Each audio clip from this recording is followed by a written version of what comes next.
Hello guys, welcome to my channel. Today we are going to see how to fix a Fortnite error code LS-0016. Let's fix it guys. We just need to open up Epic Games, click on the three dot icon next to Fortnite and select manage. Select the verify option next to verify files and verify the game files. After that, just need to go to search menu and type view network connection, click on open it. Right click on the internet connection you are using. In my case, I am using Ethernet and select properties. Select Internet Protocol version 4 and select properties. Select use the following DNS server addresses and type here 1111. In alternative DNS server type 1001.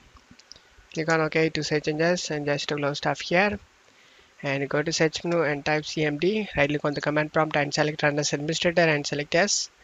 Now check my video description for these two commands just to copy and paste it one by one.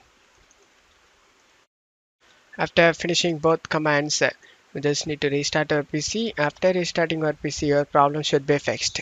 And that's it for today's video guys. Give me a like and subscribe. Thank you.